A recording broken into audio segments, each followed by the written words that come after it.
Okay, so in this problem, they tell us that we have a 5-meter long ladder resting on a vertical wall.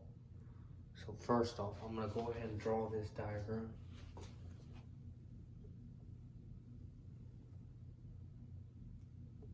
Here's your wall. Here's your ladder.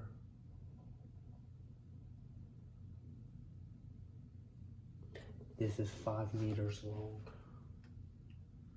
Next, it tells us that it's 3 meters away from the wall at the bottom. So this, in red, is 3 meters.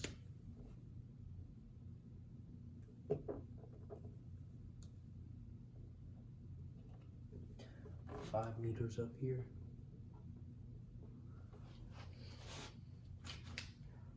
Okay, next it tells us that the ladder weighs 160 newtons. Of course, it's a uniform ladder, so we're going to put that at the center. Okay, so it's 160 newtons in the downwards direction. Next, it tells us that the coefficient of static friction is equal to 0.4.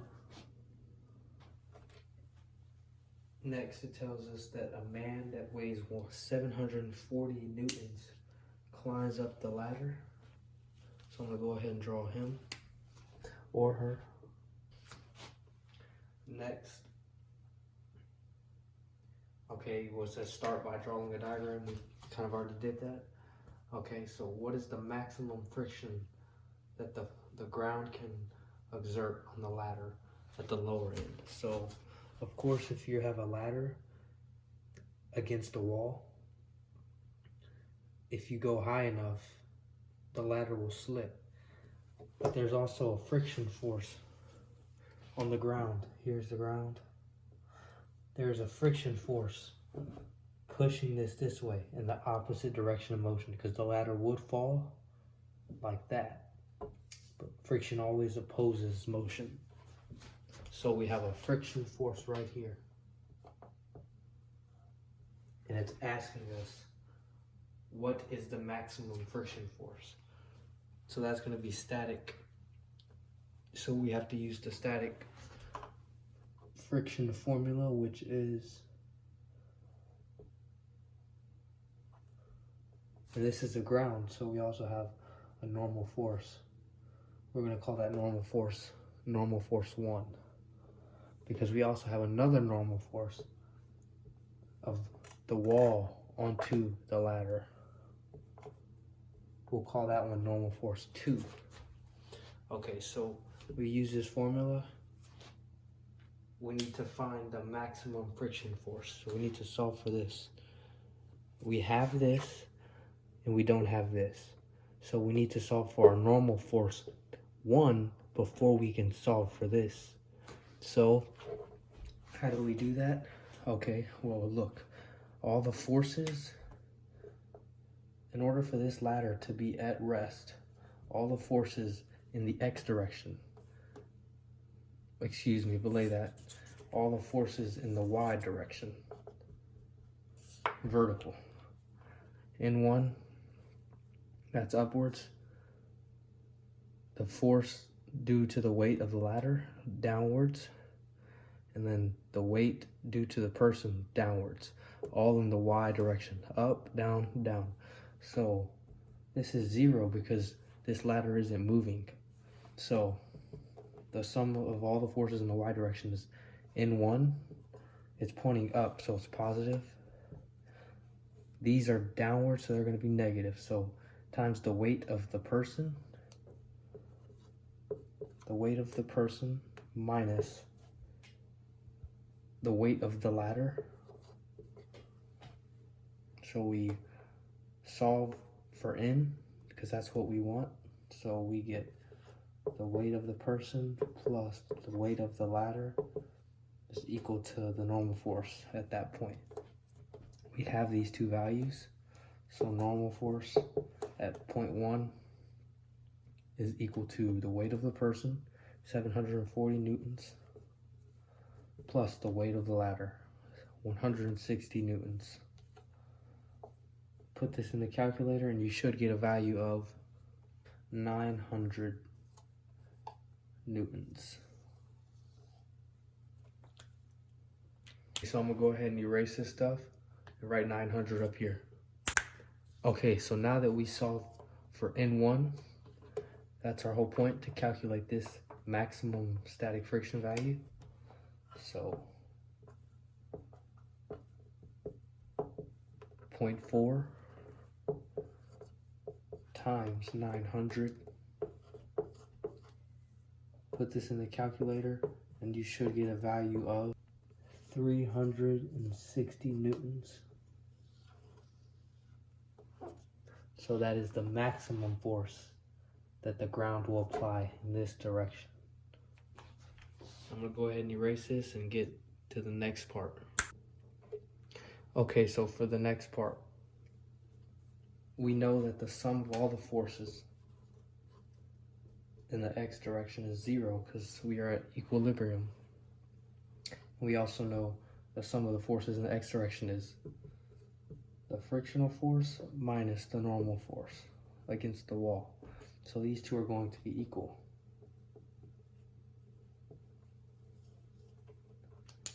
Now it asks us, or it tells us that he walks up 1 meter. So what will the new frictional force be? So in order to calculate that, we have to calculate this.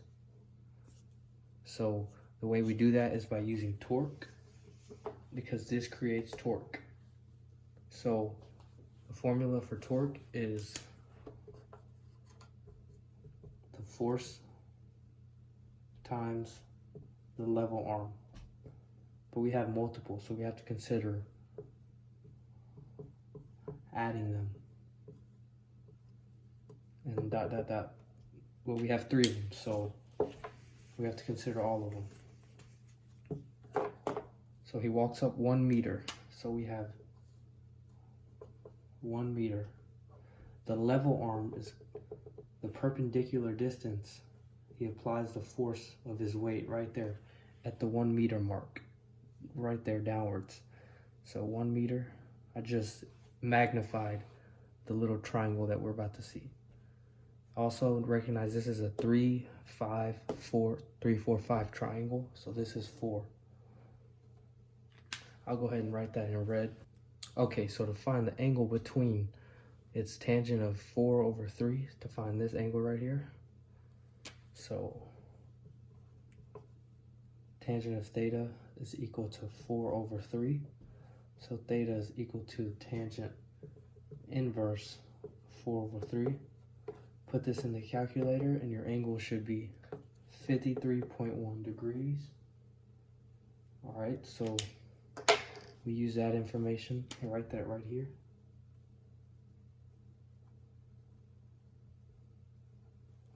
.1 degrees. So now that we have the angle, we can calculate the level arm. So we can use cosine of 53.1 is equal to our level arm over our hypotenuse, which is just 1. So our level arm is equal to 0.6. That's for the man. So our first torque value is 740. The force applied times the level arm, so 740. Actually, we're in the negative direction, so negative 740 times 0.6 times the level arm, because this would force this ladder to go this way, counterclockwise. This is going to force it to go this way, into the clockwise direction. So we have our first force. So now we need to calculate the actual weight force of the ladder. So we have 160 newtons downwards, and the level arm is just half of 3, the perpendicular distance from the origin to the line of force. So 1.5. So that's going to be downwards in the negative direction, so it's going to be negative. So minus 160 times 1.5. And now it's plus this value times the level arm, the perpendicular distance of the line of action, or the line of force. We hit the wall hits the ladder in this direction, so this is the line of force. Now the distance perpendicular from the origin to that line just goes straight up, and that's 4. So 4 times our normal force value. And all of this is equal to 0 because we are at equilibrium. So 0 equals negative 740 times 0.6 minus 160 times 1.5 plus 4 times the normal force. Subtract both sides by 4 times our normal force. We get this, multiply both sides by negative 1. We get all positive values. Divide both sides by 4. And 2, our normal force is equal to 740 times 0.6 plus 160 times 1.5 divided by 4. Put this in the calculator and you should get a value of 171 newtons. So the sum of all the forces in the x direction is 0, and the only forces are the frictional force minus our normal force, and these have to be equal. And this is equal to 171, so our frictional force is equal to 171. So I'll write that right here. That's our answer to part B. I'll go ahead and erase this and get to part C. Okay, so for part C, it tells us how far along the ladder can the man climb. So this blue distance right here is the maximum he can climb. We're going to call this maximum distance K. Okay, so next, we need to consider the sum of all the forces in the x direction is equal to 0, and it's also equal to the frictional force, the force of friction, minus the normal force against the wall. Those are the only forces in the horizontal direction. So we subtract our normal force from both sides. We get our frictional force is equal to the normal force. And frictional force is also equal to the coefficient times the normal force where that friction is being applied, so N1. So next, consider this. Now the sum of all the forces in the y direction is equal to 0 as well, because we're in equilibrium. And the sum of the forces in the y is equal to N1 minus the weight of the person minus the weight of the ladder. Those are all your vertical forces. So N1 is equal to add weight of the person to both sides and add weight of the ladder to both sides. So we get this. So now that we have these two equations right here, substitute N1 into this. So we get the frictional force is equal to the normal force at 0.2, which is equal to the coefficient times N1. Substitute that.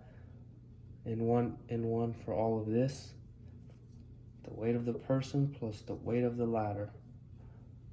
Now we have a new equation. I'm going to go ahead and write this at the top. Okay, so next, we want a way to combine our horizontal and vertical motion, because when this falls, he's moving not only in the x direction, but he's also going up the ladder, so he's changing his y too. So we have to find a way to connect the x and y. So the way we do that, we're going to use torque. The sum of all the torque is equal to 0. Okay, so the sum of the torque is equal to each part that contributes to the total torque. So for N2, it's the level arm, the distance right here, perpendicular distance to the line of action or the line of force. So that's going to be 4 times N2. Next, we need to consider the torque caused by the center of gravity of the ladder, or the center of mass. So it's downwards, and that's planning to fall in the clockwise, so it's going to be negative torque. So 160, or we could do the weight of the person times its level arm, which is 1.5. So 1.5 times the weight of the ladder, not the person, excuse me. Also, now we need to consider the person. So its level arm, so it went up a distance of K. That's what we want to find out. But what is the level arm? So we have K right here. Here's the force being applied. We want to know this horizontal distance that's perpendicular to the line of force. So let's call this distance X. So our level arm is X, and our force is the weight of the person. So X times the weight of the person. We need to solve for X next. Okay, so when we solve for X, we're going to isolate it. So just add this to both sides. We get X times the weight of the person is equal to 4 times the normal force minus 1.5 times the weight of the ladder.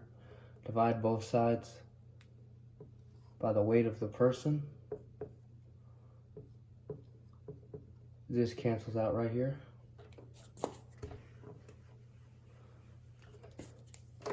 So now we are just left with X.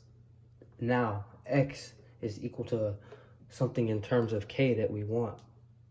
Okay, X and K are related through cosine. We can use this, substitute that in for that. So cosine of theta is equal to X, which is equal to all of this.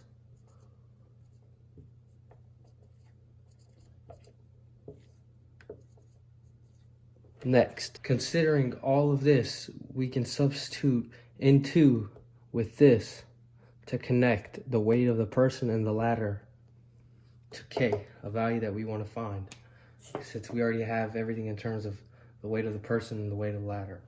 So we get K times the cosine of theta is equal to 4 times all of this minus 1.5 times the weight of the ladder, all divided by the weight of the person.